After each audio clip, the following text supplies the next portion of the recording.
Okay, so this morning, Eric and I have a pretty decent sized topic to tackle, really. And we're going to try to be like pretty general about a lot of it because there are so many steps that we take when we plan Como Gives, which is, to those of you who don't know, it's a year-end giving campaign through which this year 138 local nonprofits in Columbia, Missouri and the surrounding communities will participate in December. And last year we earned over $950,000. When I say we, I mean like not me. It's totally the nonprofits. And while I mean like Eric and I have a hand in helping facilitate this, like it's really not us that makes this work, right? I mean, it's the nonprofits that put in all the legwork and really like get that campaign moving. And so I was thinking to myself, we started the campaign, what, 7 years ago? Is that how many it was? Yep, 7. 7. So it started in 2013.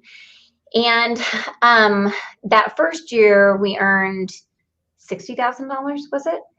I think it was. And John Baker with the Community Foundation, they are like the major facilitator of the campaign. They called it the little campaign that could, right? And so I feel like the reason that it has improved so much over the years is, I mean, like a lot of it is that we have more nonprofits who are now more advanced, and I think also there's momentum in the campaign. People know about it, and so they go back and they give every year. So we like had that donor base built up, and then I feel like, I mean, we've gotten a little better too. Oh, for sure. I mean, I have to give ourselves a small pat on the back, but mostly I swear it's the community and the nonprofits that make this thing such a big success. But as we're rolling into the final days of our online fundraising events boot camp, we thought that it would be really appropriate if we talked about like the behind the scenes awesomeness that goes on to plan Como Gives. So my public service announcement right now, before we jump into all that content, is that you can go out and register at youmaycreate.com for our online fundraising events bootcamp. Tomorrow we'll talk about ways to market your event, and we'll have our live component in our Q&A session with our experts. And yeah, all right. So go on out, youmaycreate.com. It's $20. Sign up, and we will be excited to see you tomorrow. And without further ado, all right, so Erika, I feel like we need to start by explaining, why you're here. Okay. Because you're a major part of making sure that all of this happens. Yeah. So I've been with May Create for going on 5 years now. And so this will be my 4th year with Como Gives, managing it. And I am a project manager. So I am the person behind the scenes. I'm the one making sure that everything's getting done. It's getting done on time. It's right. Making sure that the wheel is just continually moving, really. Yes. And she is like extremely detailed and always documenting. Yes. Always documenting. I like documentation. Yes. And the other thing that I think that is really cool about your role is that you are like the centralized communication hub.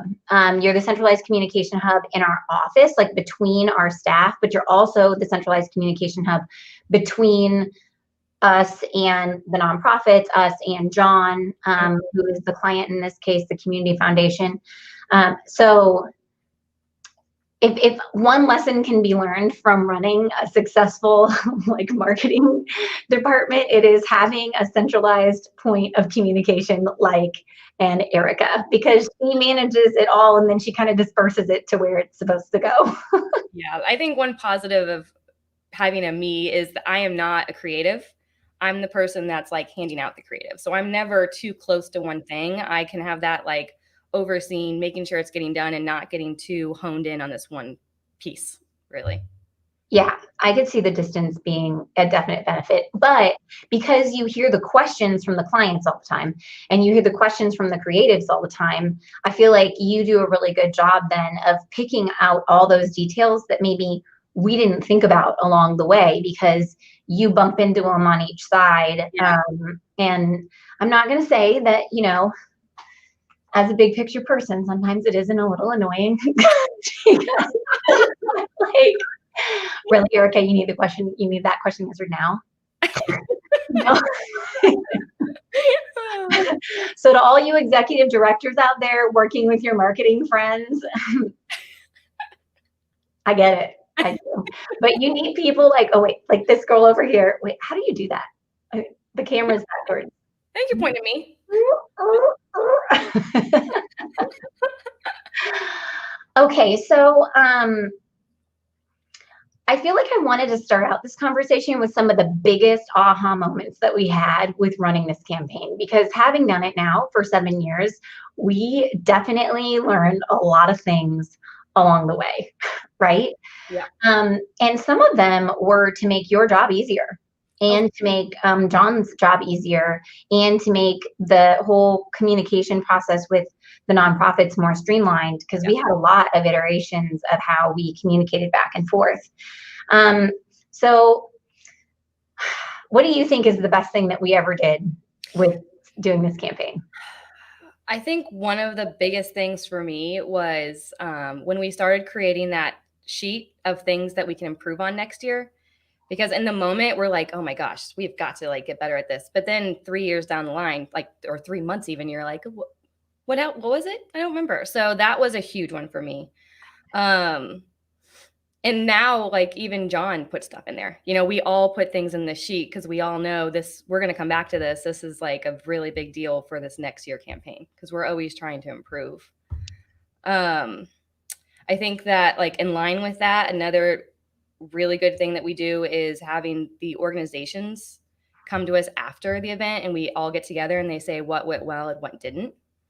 To have that perspective, because we don't have it, is really valuable as well. Yeah, I agree. And so one of the things that that Erica and I do when we're in those meetings is we just try to listen extremely, like, we know why we did things the way that we did them. And it could have been because we felt like it was best for the group, or it could have been because of time or budget or technology. But that doesn't mean that it can't be better. Like, there's always next year, and sometimes it does hurt your heart when you hear that you didn't do as good as you wanted, but but I feel like that perspective is like totally winning. Yeah, for sure. I think that so I'm sure that you remember the year that I realized that we could automate some of these sign up things. Yeah. I don't even remember what it was. I think that I was like in some class or some online something or another, and I realized that we could make it better. And I like ran into your office and I was like, Erica, you are not going to have to rename every logo that every image that every nonprofit sends in. Yeah, that saved like 5 hours of time. That was amazing. So what we did, guys, is we used Zapier, and when people sign up to be part of the campaign, so let me take one step back here. So when people sign up to be part of the campaign, it automatically creates their profile in the website, which that was also a major, awesome plus thing, because we were importing stuff and it wasn't like, just wasn't nearly as streamlined. So that was really awesome. And then we realized, hey, they're uploading all this stuff. And if you use a system like Zapier, it's like an intermediary and you can make another step happen. It's if this, then that. So when people were sending in their logos and their images, they were just randomly named, like whatever, right? And then when it came time for us to compile all those and send them over to the printer to make the digital, or not digital, but to make the printed guide, it was like we don't even know what goes with what. It was just a total hot mess because people just name things whatever, right? Logo 1, 2, 3, 4 blue. A lot of logos, just logo. Yeah. Yeah. And so we realized that when they signed up, we could actually make an extra step happen. So Zapier is waiting in the background. And when that sign up form submits, it takes the images, it names them with their organization name and what they are based on the field that they were input through. And then it saves them into Google Drive with their names. Magic. Amazing. That was a total win, right? Yeah, it was, especially their pictures, because that is not their logos. That didn't have their name on it. So we really didn't know. Yeah, it could have been anyone, right? Yeah. Like people helping people. Sweet. Yeah.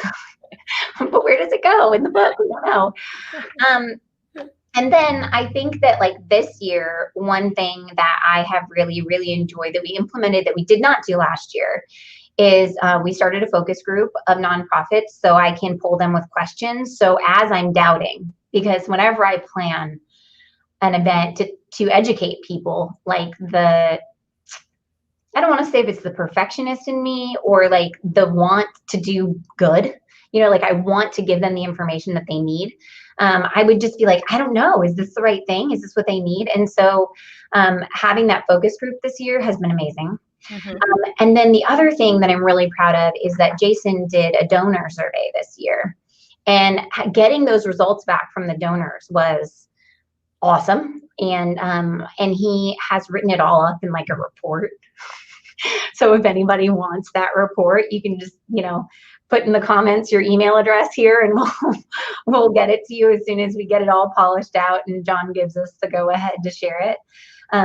But it was very insightful and it kind of, I don't know, it solidified a lot of the things that I was thinking that we could do better. So that was really good. Yeah, I agree. I think like one thing for me that I absolutely am so happy I made on my second year is I started making an annual task list sheet, because every year there are certain tasks that we do the same, but after a year goes by, it gets really hard to remember what the details of those are and like where to find the information for it. So I created this list, and every year I add to it. I go like, and then when me and Tyler, the programmer for the website, get together and plan it out, I'm like, okay, here's the sheet. Remember, at this point, we need to do this thing to make sure that the shopping cart works, or you know what I mean? It's like those little pieces. I think that's really big because there's just no way that we can remember everything in the order it goes in. And so, yeah. Yeah, if there's anything that we have learned from experience, it is test it again. Even when you think you're done testing, maybe test it one last time. And then have someone else test it. Yeah.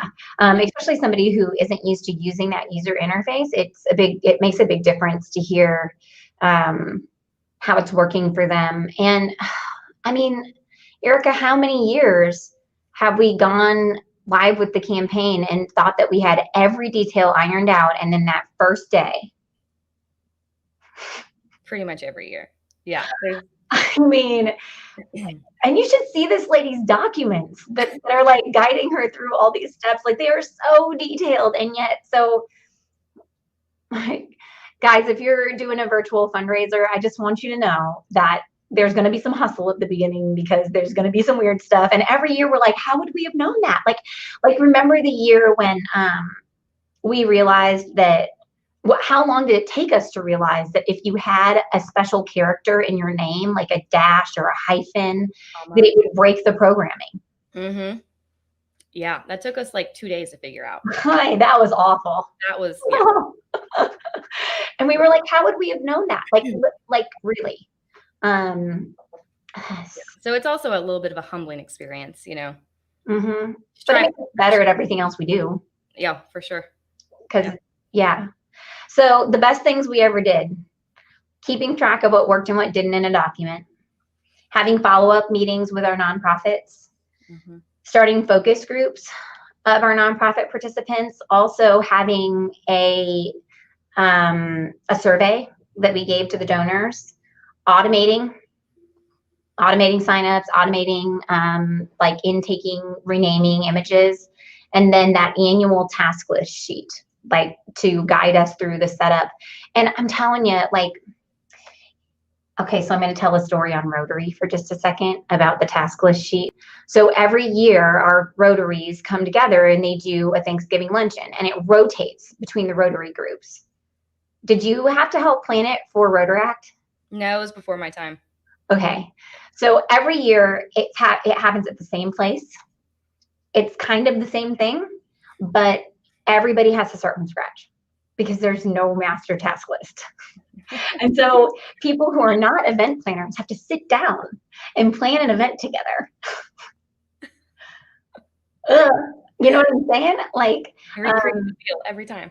I know. I'm like, gosh, that like a master task list would be money. It would help everybody so much to produce a great event, you know, or even just what worked and what didn't would Right. be like so phenomenal. Okay, so those are the things that we loved that turned out awesome, and we say do these things, right? I would say that as far as marketing goes, the best things that we ever did were probably the workshop for the nonprofits, teaching them as much as we could about marketing in 4 hours, and sending more emails. Making sure everything's tracking so we can gauge. And installing tracking. Yes. Man, remember what a game changer it was the first year that we installed tracking on the site?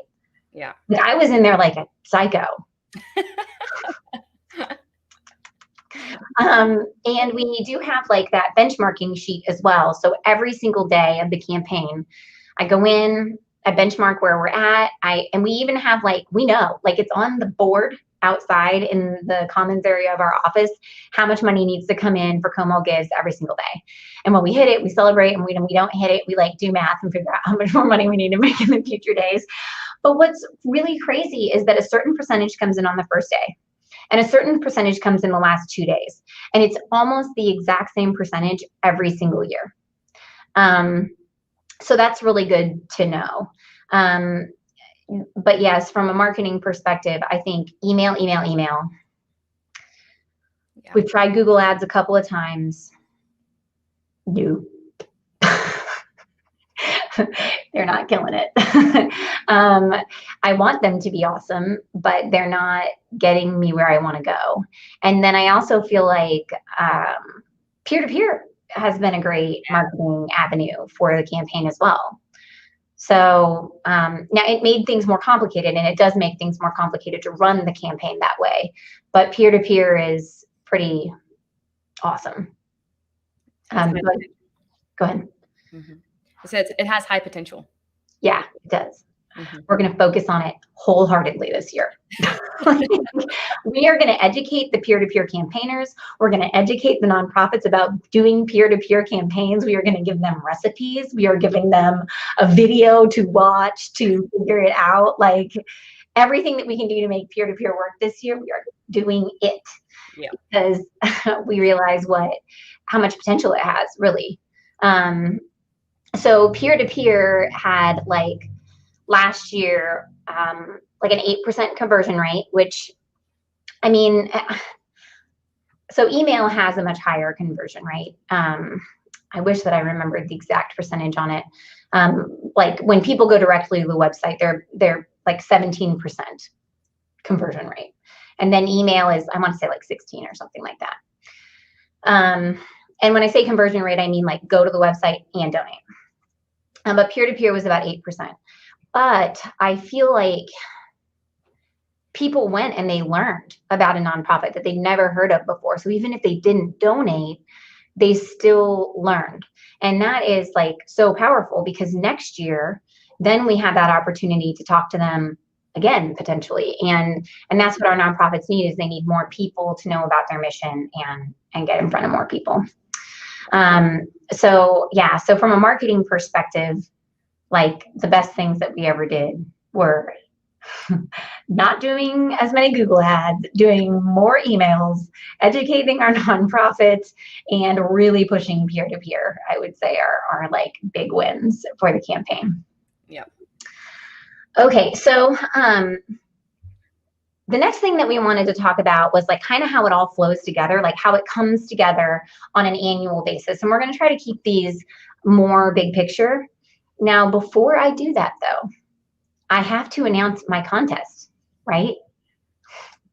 So you can comment or share this for a chance to win free registration to our online fundraising events boot camp tomorrow.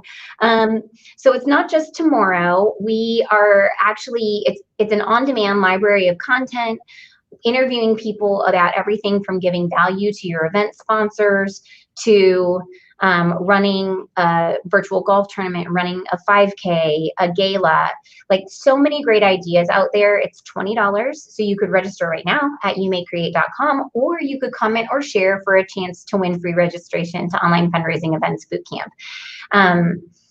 So yes, please do that, because we're actually just running this contest today because we're doing contests tomorrow during the live event and we want to make sure that they work. So this is our test run, guys. Like, help us out. We're doing all the things that we're supposed to do with all the testing of all the things, right? It's so much fun. Oh, okay. So we got our service announcement out of the way. Okay. So we're going to start from the end of the year in December, and we're going to move ourselves through the next December.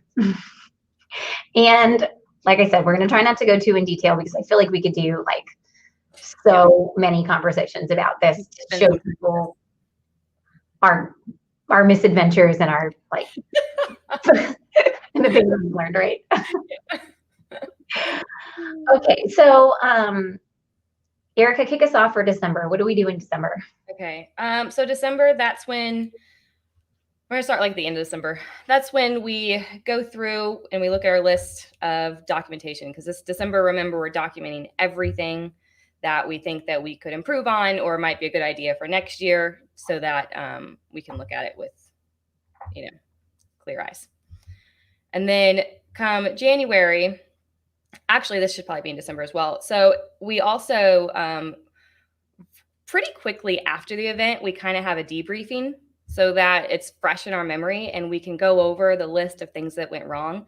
This isn't so much like the big picture brainstorming. This is the troubleshooting meeting. So this is like, what went wrong? What are we going to do next year so it doesn't happen again? What absolutely needs to be improved on? This isn't like a, what can we make awesome? This is, what do we need to improve on meeting? Yeah. We try to leave the big open-minded brainstorming until a little later. Yeah, and we're always a little I don't want to say overwhelmed in the month of January, but you have your low after the holidays, but then things just start picking up really fast, and Como Gives is a really busy time, and so are the holidays. So we kind of leave some of those bigger picture items there. So this year we surveyed the donors, and we did that a little bit later in the year, but I think that in the coming year, we are going to survey the donors closer to the time of the campaign, because we want to get their feedback as close to the date of the event as possible, so we can make sure that we make it better for next year. And then we have the member recap also in January and February, where we go and take furious notes. And in January, February, we reconcile all the numbers. So all the stuff gets exported, all the challenge grants get decided. And then all of those decisions go into the marketing campaign for the rest of the year, because then we're going to be congratulating our nonprofit participants and, telling their story and making sure that we're getting the word out about them. So that activity in January and February actually kind of sprinkles itself out. I think we finally did our last congratulations post like a week ago. I'm not kidding, because there's that many challenge grants, right? And we want to have like regular programming on top of congratulations programming, right? And we didn't want to do it where we just have like one post where it's like, pow, congratulations. No, we wanted it to be like, congratulations, Erika. Yeah. And they share the post, and then there's, more engagement. Yeah, that definitely helps. So Erika, tell us then, when we walk into March, which I know it sounds crazy that we're working on this campaign in March because it goes in December, but what do we start off with in March? So March is when we actually do start the brainstorming of the big picture. What are the things that we're going to do next year? Like, what are some big things that we want to bring into it? And we kind of get our game plan together so that we can start working on it throughout the year. And I think that that is for both website and marketing on there. Mm-hmm. And so that's usually like an internal meeting. And then we kind of get our ideas organized. And then we meet with John, who is the runner of Como Gives. And then he brings his ideas and we kind of just hash them all out and we get a game plan together. And then that's kind of where our year starts for the next campaign. Yeah. And I have to say, like, kudos to John, because how many times have we had the craziest idea? Like, remember the year where Dana was like, that's it, we're starting on Giving Tuesday. And all of us were like, Giving Tuesday is like 5 days before the campaign starts this year. Is that even a smart idea? Like, what's happening? There's no way John's going to go for this. And then John's like, sounds good. Yeah. Like, cool. I always think he's going to be like, give us a little bit of pushback, but he really never does. He's like, I need you to explain this to me. You might even have to sell it to me, but he's super open-minded to it. Yeah, for sure. I think it would be really hard to run this campaign with another person because he's so extraordinary. He's so So yeah, we pitch those ideas to him, and then and he agrees or doesn't agree. Like sometimes he's like, guys, that's a lot of work. Yeah. Yeah, he has to rein us in sometimes. Yeah, we get really enthused. He helps set a goal, and we set the campaign goal in like March. Mm-hmm. And the first year I forced the goal, and it was really crazy and funny because I was like, guys, we're doing 500,000 this year. And John was like, what? And I was like, it can be done. I did the numbers, John. I went through all the data, and we can do this. And he was like, all right, sounds good. I'm behind you, Monica. Oh, and remember the day that we hit that goal? It was like the last day of the campaign. Yep. And all of a sudden my phone just started like blowing up with texts. And it was like, we made it, we made it, we made it, we made it. Oh God, it was so amazing. It was such a great day. Was. So then of course we estimate everything, we schedule all the work. Mm-hmm. We create the participant sign up form and we test it. And this all happens in March through May. Yeah. So in March through May, that's like reflection, planning, and then some of it is, even preparation. Yeah, preparation. I mean, do you call scheduling part of planning, or is scheduling part of like, I mean, it's kind of, it's still the next step, right? Yeah. So for people, Erika, who do not put their marketing things on the calendar, what would you tell them? Oh my gosh, I feel out of control. And hot flashes. Well, I mean, I'm sure that everyone is extremely busy. So if you put it on the calendar, you're going to have way less anxiety about it. You're going to feel a lot more in control throughout the whole process. And also just the activity of putting it on the calendar, it makes you think through it at the very beginning. So you have kind of thought through that process and you're not just shooting at the hip throughout the whole year. Yeah. And as you can see, like in our process, it starts early. So even though the campaign is running in December, Erika is scheduling all the activities that have to get done before December in like by May. Like they're all on the calendar. Because otherwise it just wouldn't happen. Yeah.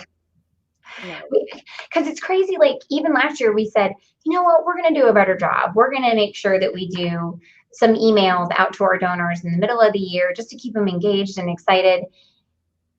And then we realized just the other day when we sent out the donor survey that we hadn't sent a single email. Not one. I was like, we could blame it on coronavirus, but I think maybe we should blame it on not putting it on the calendar. Let's be real here, right? Um, okay, so then in June and July. So this year in June and July, we formed a focus group of nonprofits, which I would love to continue on and have them like indefinitely if they would have me. Yeah. We also start planning our marketing workshop, which the marketing workshop is training our nonprofits on how they can market for the campaign and giving them ideas, giving them templates to use, like just kind of empowering them to try new things. And online marketing changes so fast that and we also kind of worked this year through some other marketing activities. So this year, Erika, we realized that, we can't do our normal guides. Like we can't pass them out. We won't have them at the public library to give away in all the offices, and Right. they won't go out, that way. And so we had to come up with another plan. Why don't you tell them about it? Tell me about the plan. So yeah, John met with us and we realized that it's probably not the best plan. So we thought through some different ideas, and I think actually, Monica, you're the one that came up with this. It's every door delivery. So we're now going to be mailing out what was a giving guide is now more of like a flyer, letting people know about Como Gives, listing all the organizations that are going to be on there. But the thing that's going to be really cool about this is it's going straight to someone's door. So it could be going to someone who has never heard of Como Gives before. So I think that we're really excited to see how this plays out. And, a lot of the organizations did have some feelings that there's a lot of paper going out. And so this will kind of step back on that a little bit too. So we're really hoping that this gives some good results. I hope so too. I am a little disappointed for some of the smaller nonprofits that I know they don't even have a brochure, and they were using this giving guide as like a primary piece in their campaign, just going out and talking about themselves and handing it out. And they felt very empowered having this like booklet that they could hand out with their information in it on a page. And I don't know that having just their name is going to give them that same empowerment, but I do think that it will like spread the word out to more people this year. So I'm really excited to see what we can do with that. Oh, I just had an idea.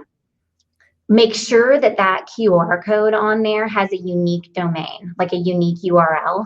And also we need to make sure that there is a unique URL like just on the flyer. Like even if we bought a second domain for it to track it, to see if it worked.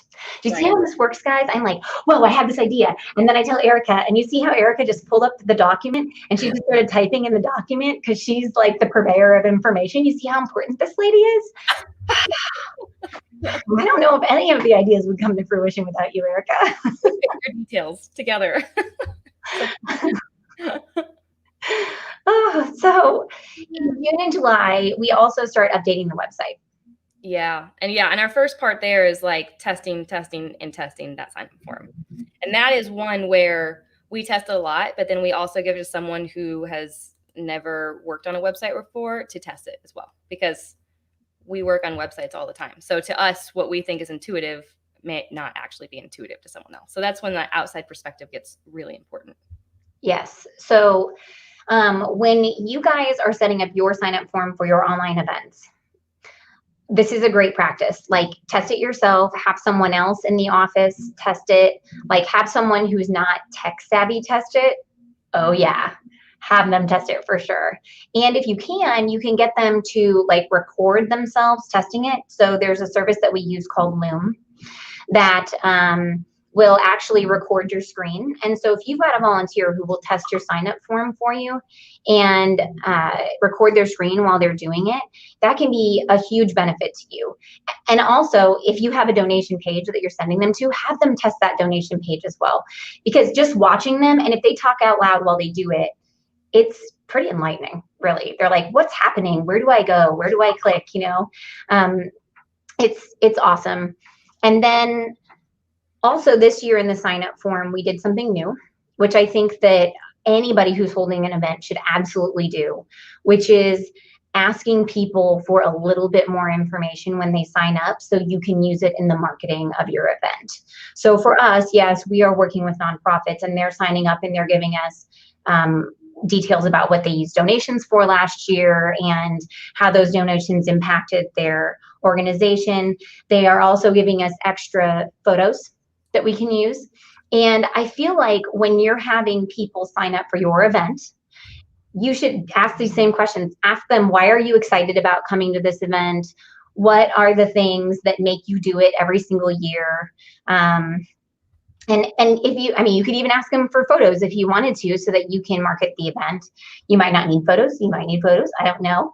But definitely, like, sign up is your first opportunity to start educating them about what you're doing at the event and to start interacting with them and getting the information that you need to market your event, because those third-party stories are so powerful when you're marketing the event, and to get in front of new people, especially like the people who are on the fence that are like, oh gosh, there's so many trivia nights, why would I do yours? Well, it's like, well, because mine is not just a trivia night, it also benefits my mission and my cause. And so here you go, like, let me know. So yeah, that's a big one, is the registration form. So definitely test that one a lot. And even when you think you're done testing, maybe test it again. Yeah. So then we plan and we schedule all of our marketing activities in June and July. And we get those on the calendar. We map them all out. We go through and we detail each month how many social posts we're going to do and what potential topics might be about them. We also talk about how many emails we're going to do, when they would send, and what those topics might be. We talk about our ads, what types of ads we're going to run, and what the topics for those ads might be. And we keep it really general in June and July, but we have a good outline of the deliverables that we're going to have to build for the campaign. And then, of course, it all goes on the calendar. I get excited about it like I do it, but whenever I get into the calendar, I'm like, Erika, you move something and could potentially break everything. Oh yes, because the worst possible thing is when you think you've got it done and you don't, and you're like a week out or 2 weeks out from your event, and you're like, oh yeah, that email, I'm just going to quick send that email, because you're doing a lot of stuff a week or 2 weeks out from your event. There's a lot of planning that happens right then and there. And sitting down to write the perfect email should not be one of them. Like, really. Nor building your final set of ads. No, this would never happen. And when it does happen, and it is so stressful, it's never. And you're likely to forget something, or nobody is happy. And that's not how you want to go into your events either. You want everybody to be happy and rolling in. Okay, so June and July is more planning, right? It's just we plan a different part of the campaign. So just to remind everybody, in January, February, we review everything. In March through May, we focus on the actual components of the website and getting those all planned out. And then in June and July, we focus on the marketing and getting it all planned out. And that's how we roll this out. Okay, so then in August and September. So that's where we are now, right? So we train the nonprofits on how to use the website. So for you guys who are doing your events, and if they are more complicated to sign up, or maybe there are some complicated elements. I don't want to use the word complicated. That's not right. If there are elements that you feel might be sticking points for the event success, you can absolutely educate your audience about those elements, right? So Erika, what are some of the ways that we are educating our nonprofits and other people about how to use this website? Well, we make how-to guides That is a big one. We also make how-to videos. Um, it's part of our workshop, so we'll actually go through it with them during the workshop. Some of the new areas that are on the website, like how to log in, how they access like their donations and information like that. Yeah, let me know if I'm missing something, Monica, but I feel like it's a lot of tutorials in different formats. Yeah. And we have it in video. We have it as a downloadable PDF. We show it to them live. No, I'm not saying that you have to do all of these things for your gala or your trivia night, but it wouldn't hurt to have a how-to guide, right? Like when you email them out their success email, it would make sense to have a link to a PDF that explains to them, here's how you get into Zoom. Here's how we'll break out into groups. Here's the link to where you will answer your questions if you're using another service to answer your questions for trivia night. So just think through all the details that they're going to need to know, and you start educating them about those details and build those things to begin with, so that way you can have this successful event, because there is a learning curve. It's not like you just sit down when you're at a virtual event. Like there's things that need to be clicked. Mm-hmm. And I had a train of thought on that, but I lost it. It's gone. I think you'll also just like, if it's your first year, you're going to get the same questions over and over again. And that's going to be like a cue for you being like, all right, we need to train. We need a little more information on this piece. Yeah. Start putting those stuff out. And that's where that document comes in handy. Yeah. Like, these people don't understand this. And then, okay, so I remember what I was going to say. So I know that it takes time to plan these documents out. It does. But I mean, for the last multiple years, we've just opened up the old documents, went through the website and said, is this step the same? Is this step the same? Is this step the same? And then we just edit the thing that we already have. So it doesn't take nearly as much time when you do it in the future if you do it to begin with. Yeah. Yeah. Because it's just, there's a lot more pieces to the online stuff than there is, because there's just that learning curve. Like I said, you're not just going to walk in. You don't just have to arrive. There's more to it, right? Okay. So then we continue working on making improvements to the website. We start designing all the marketing elements for our marketing campaign in August through September. So August and September are work months for us. Like we sit down and actually physically do the doing. Mm-hmm. And then in October through November, this is like crunch time. If it's not all done by October, Erika and I are probably freaking out. Yeah, this is when, we're still definitely in the thralls of making the website updates and whatnot, but usually towards the end of October, beginning of November, that's when we sit down and we're like, okay, what's been done on the list? What hasn't been done on the list? What needs to be prioritized? And what can we say we will do this next year? Mm-hmm. And so that's a really important conversation to have, because you don't want to be a week out and you still have this whole list of things, and on that list you didn't prioritize right, and it's like one of the most important components isn't done yet, and that's really stressful. Yeah, because there are going to be big picture items that you wanted to do that maybe you don't do this year, and it's okay to let them go, to make sure that you have a strong event, and then next year you can add them in. It's like baby steps, right? We started this event with email forms. Literally gathered $60,000 in donations through email forms, not a shopping cart, but email forms. And that's where we started, right? And now where are we, right? It's totally different, right? So yeah, we're going to revise and review stuff, look at it. Yeah, and this is also when we do like our full run through of the website. This is when we test every component, and almost every person in our office is testing this. And then we have John testing it, and then we have someone else testing it. This is when testing is the most important, before thousands of people start getting on. Yeah. So we try to predict. And what we didn't put on there is that we adjust the hosting capacity of the website. Oh, yes. Because we learned like years ago, when this campaign really started to get big, that on its big days, just your shared small hosting package that works so often for every nonprofit to host their website, it will not allow you to power your campaign. So if you are planning on driving like thousands of people to your website to make a donation, the worst possible thing that could happen is that your website isn't there. You did all the work and you got them there and they can't do the work that you need them to do. And so that hosting component is really good. We actually, this last, is it 2 years? Is it last 2 years or is it just 1 year? That was last year. So last year we switched over, like for years on end, we literally put it on a different server. We moved the whole website to a server all by itself for the month of the campaign. And then last year we worked with a hosting company that allowed us to just upgrade the package to like a big bad mamma jamma package for the campaign. And it worked really well. I mean, it still isn't super lightning fast when it's trying to process like hundreds of orders at the same time.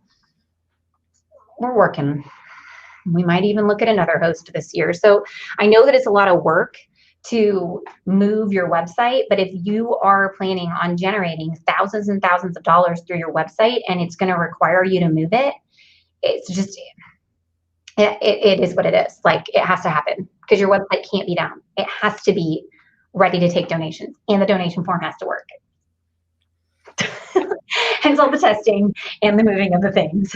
So we move it usually around the 1st of November because we like to make sure that it has plenty of time to be tested and maybe find any weird flaws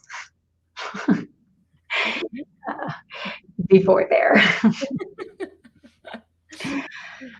Okay, so that leads us all the way to December. So I'm going to recap really, really quick and remind anybody who's watching right now that you can win. Oh, wait, hold on a second. Win. Isn't that exciting? I just said the word win. So you can win free registration for our online fundraising events bootcamp, or you can register at youmaycreate.com. And you can win it by just commenting or sharing this Facebook Live. And the reason that we're running this contest is because we are testing to make sure that we can run contests tomorrow. Said like a true Northerner, tomorrow. So please comment or share because we really want to give away, at least one registration, make sure it works. Okay. All right. So to recap, in December of the first year, we keep track of everything that goes right or doesn't go right. January, February, we review all the data. March through May, we document stuff for the website and we make sure that that's all get plans out and put on the calendar. And then June through July, we document all the stuff that's going to happen for the marketing and then that all goes on the calendar. August through September are training, onboarding, and signups, and also working. I mean, we're still working. And then October, November, these are work months, like get it done. And test months. Okay, so then the campaign starts, right? And tell us about the first day of the campaign, Erika. Well, at midnight, there's about 3 of us up at the same time, turning on the shopping cart and testing it. And then, we basically block off the whole day for our programmer, just so in case there is something that we didn't think of or something's happening, we can be on it immediately. And so, we just kind of keep it open just in case. John and I are in contact probably at least 10 times that day, at least. And we just kind of watch it happen. At this point, we pretty much have everything done. We're watching it go live. We're watching the donations, which is always so much fun on the first day. But then we're also keeping an eye out if something's going on, and we get in there and we try to figure it out. Mm-hmm. Indeed. Yeah. And for those of you guys who are not like managing like the turning on of your campaign or the running of your event like in-house in ways that you really know how to do it. Like let's say that you're using a software or a service provider to power your online event. Well, if your online event is going to be at 10 a.m. Central Standard Time and the people that are helping you do it are not even awake at that time of day and don't have any tech support, then that's an absolute like kind of deal breaker for me, because you need that support. Just like Erika and 2 other people are turning on Como Gives at midnight. Imagine now you're trying to run your event and something doesn't quite go right. Well, you need that support. So definitely make sure that you look at the support times and what types of support you can even get during that time. Because it could be that you can only have email support. Well, if they don't email you back for 2 hours and you're in the middle of an event, it doesn't really work, which is why the testing is so important, right? But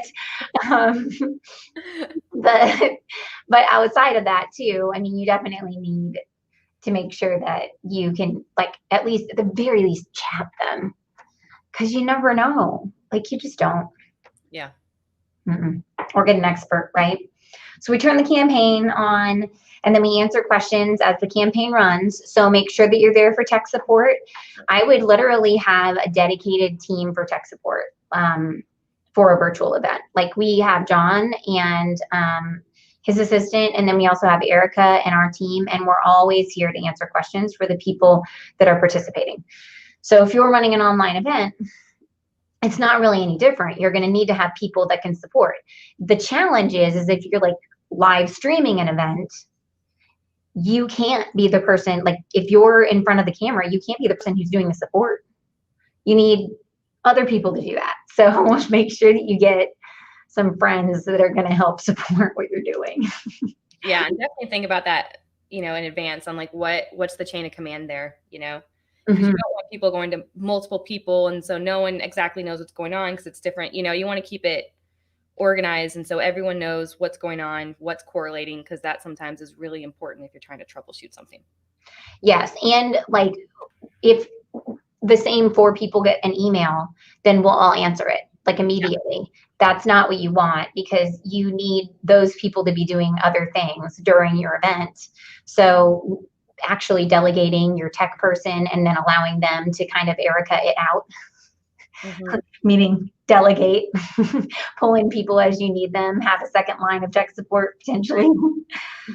And then we review all the data every single day.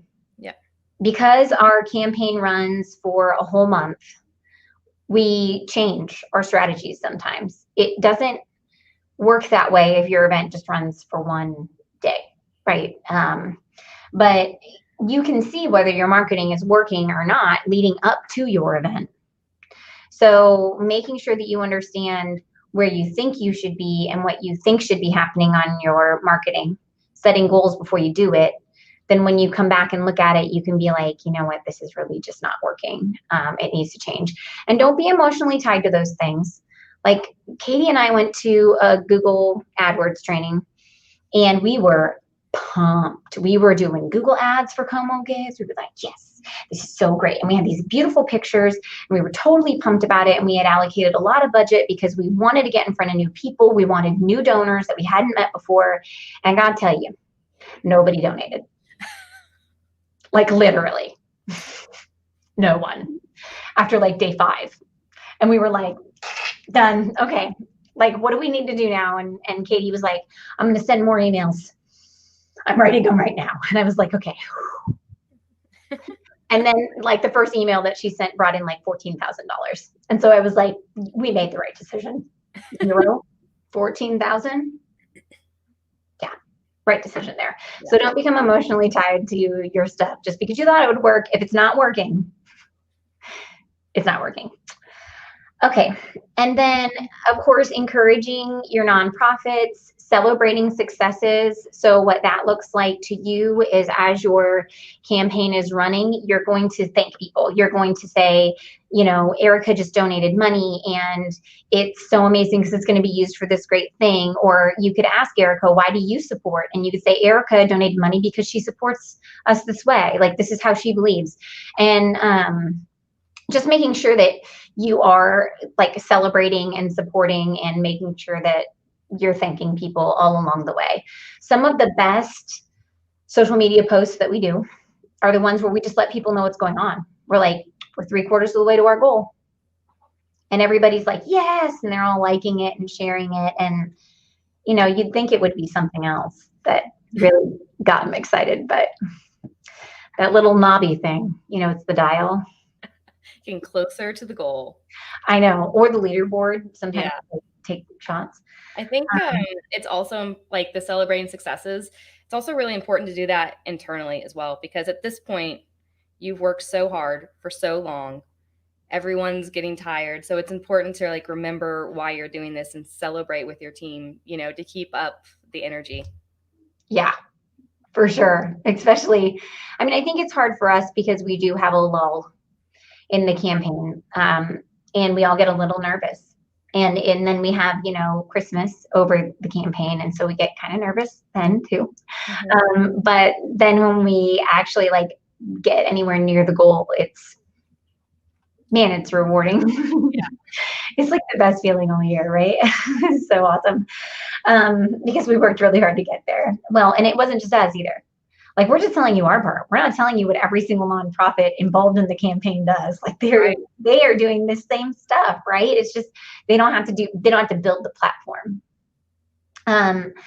Okay, so then we always celebrate the campaign end. Last year, John came over with a cooler and snacks.